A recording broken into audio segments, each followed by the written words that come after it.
শ্রীরামপুরের তৃণমূল প্রার্থী তথা বিদায়ী সাংসদ কল্যাণ ব্যানার্জির বিরুদ্ধে গুরুতর অভিযোগ আনলেন আরামবাগের বিদায়ী সাংসদ অপরূপা পোদ্দার।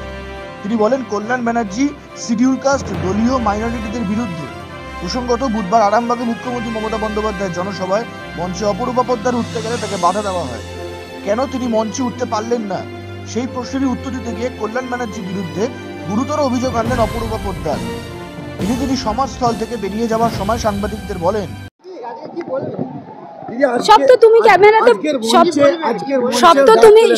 সব তো তুমি ক্যামেরা বন্দি করেছো। কল্যাণ ব্যানার্জি মঞ্চে উঠতে দেননি, উনি শিডিউল কাস্ট দলিত মাইনরিটিদের বিপক্ষে। আমি এখনো দলের এমপি। এরপর সভাস্থল থেকে বেরিয়ে গাড়িতে উঠেও সাংবাদিকদের প্রশ্নের উত্তরে অপরূপা পোদ্দার বলেন, আমি এখনো দলের সাংসদ এবং দুবারের সাংসদ মমতা বন্দ্যোপাধ্যায় এবং সাধারণ মানুষের আশীর্বাদে কল্যাণ ব্যানার্জি এবং হরিপালের দাদা বৌদির দল আমাকে মঞ্চে উঠতে দেয়নি। এরা এইভাবেই শিডিউল কাস্ট দলিত এবং সংখ্যালঘুদের অপমান করে। যদি অপরূপা পোদ্দারের মঞ্চে ওঠা বা না ওঠা নিয়ে তিনি কিছুই জানেন না বলে কল্যাণ ব্যানার্জি বলেন, মঞ্চে কে আজকে আরামবাগের মিটিংয়ে থাকবে কি না থাকবে না সে তো ওখানকার যে সভাপতি রমেন্দু সিংহ মহাপাত্র তিনি ঠিক করেছেন। সৌম্যব্রত মুখার্জি রিপোর্ট, নজরে বাংলা।